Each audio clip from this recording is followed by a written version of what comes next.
Sorry to repeat myself, but here we go. So we have regular ones that follow the rules that we did first. Then we have ones that need multiple bonds, and we introduced the topic of resonance.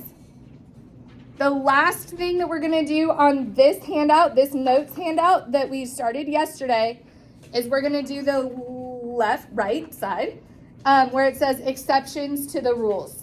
Do you guys see that on the right side? So these are what we call octet exceptions.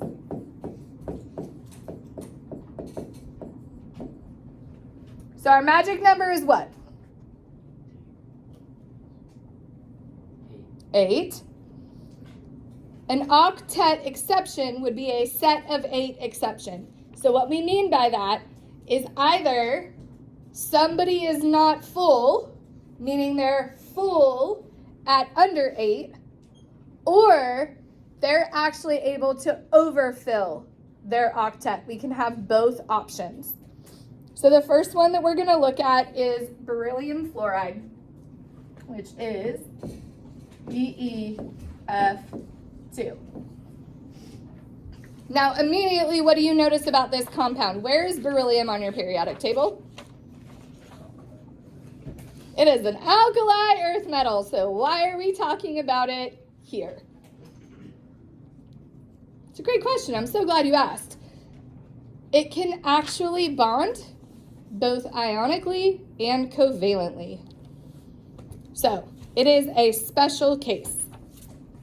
So we're going to do our electron math just like we always do. Beryllium has 2 valence electrons, which we don't normally see with covalent compounds. And then fluorine has 7, and there's 2 of them. 14, 7 times 2 is 14, plus 2 more gives me 16. I divide by 2, which gives me 8 pairs. Who's going to go in the middle? Beryllium. Now, what's weird about beryllium is we kind of have to change our thinking. Because if we think about spaces open, beryllium has 2 valence electrons, so how many spaces open does that mean? 2 minus 8 is 6, or 8 minus 2, sorry. Okay? But we have to kind of change our thinking. Beryllium has 2, which means that really it just has 2 to share, 2 to contribute. So when we connect each fluorine with 1 bond, is there anything else I can do with beryllium since it has already contributed and shared its 2 electrons? No. So beryllium is weird because it can bond ionically and covalently. And again, because of that, we have to shift our thinking into how many electrons it has to share instead of how many spaces open does it have, because we can't fill it with any more. And it's perfectly happy because it's sharing the 2 that it has. And so it's good. However, we do need to think about fluorine. It has contributed its 1 and now has 6 more left over. It's contributed its 1 to the bridge. It now has 6 more left over. So did we actually meet an octet for beryllium? No. And it's okay with that because it's sharing what it has. Okay? So that is what we would say is an underfilled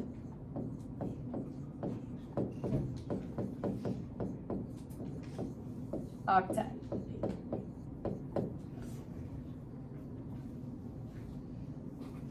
We have another example of an underfilled octet with BF3.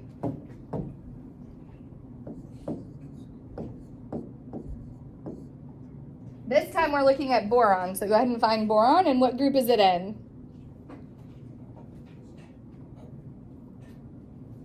What we got?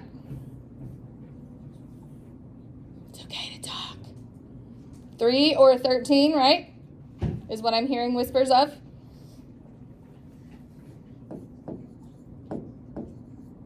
And then F still with 7, and there's 3 of them. Gives me 24 total. Divide by 2, I should end up with 12 pairs. Who's gonna go in the middle? Boron will, yep. Connect each outer atom with 1 bond to start. Again, boron contributes this side of the bridge. Can we do anything else with boron? Or have we already accounted for all of its electrons? We're already done, okay? So, boron is okay with this because, again, it's already sharing what it has. Fluorine, on the other hand, is not that gracious and always needs to be full. And we should start to see a pattern here that anytime we have a halogen, they all fill up the same way. Always 1 bond, always 6 electrons around because they all have 7. So again, we have another underfilled octet.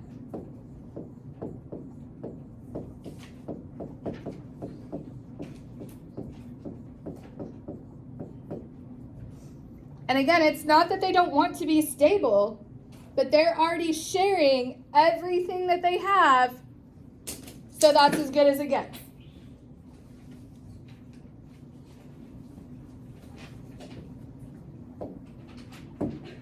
Enter phosphorus. I want you to look at what row of the periodic table phosphorus is in. Third row, third period, right? So that means that it's in the 3rd energy level, which also means that for the very first time, we have access to the basement, we have access to the D block. And what do we say we store in the basement? Stuff, right? Extra things. And so because phosphorus has access to the basement in the D block, it doesn't mean that there's anything in there, but because it has access to it, we can store extra electrons. So the reason phosphorus has the ability to store extra electrons, I wrote 3, sorry. My bad. The reason that phosphorus has the ability to store extra electrons is because it has access to the D block. It has access to that extra space that we're able to store extra things in. We're still going to follow our rules. Phosphorus has 5, fluorine has 7, and there's 5 of them. 7 times 5 is 35, plus 5 more is 40. And as per usual, we're going to divide by 2. So we should end up, not 2 pairs, 20 pairs. Who's going to go in the middle? Phosphorus. And how many branches are we going to use? 5, because we have 5 fluorines to branch, right? So we're just going to evenly spread them as possible.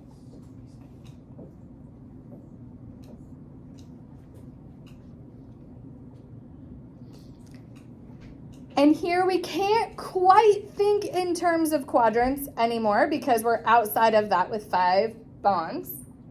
But we're still going to write fluorine as straight up and down as we can.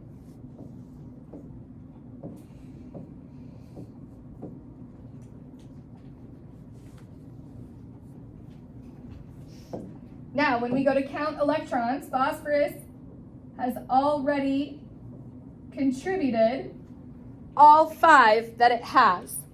So is there anything else that we can add? No. All 5 are participating in bonding. And now we just look to fluorine, which we should already know what that looks like.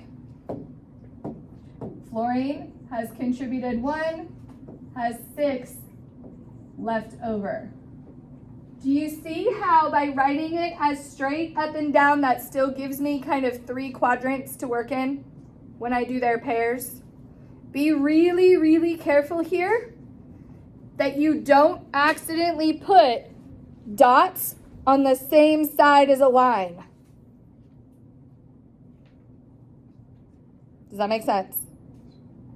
Dots on the same side of a line means that you have the line, which is 2 electrons, plus however many dots you have, that overfills everything. So we just need to be really careful. Has 1, remaining 6 to account for. Has 1 participating in bonding, remaining 6 to account for. Has 1 participating in bonding, remaining 6 to account for.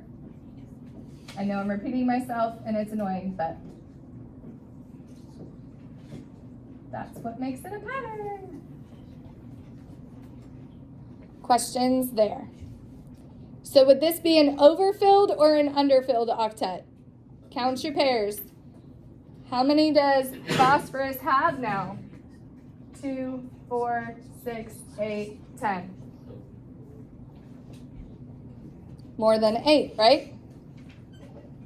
So again, because phosphorus has access to the D block, it can store its extra electrons in the basement. Bless you. So, did we actually get 20 pairs? 1, 2, 3, 4, 5, 6, 7, 8, 9, 10, 11, 12, 13, 14, 15, 16, 17, 18, 19, 20. And what would we call this? Overfilled or underfilled? Did I end up with more than 8 on the middle or less than 8? More than 8, so would that be overfilled or underfilled? Overfilled.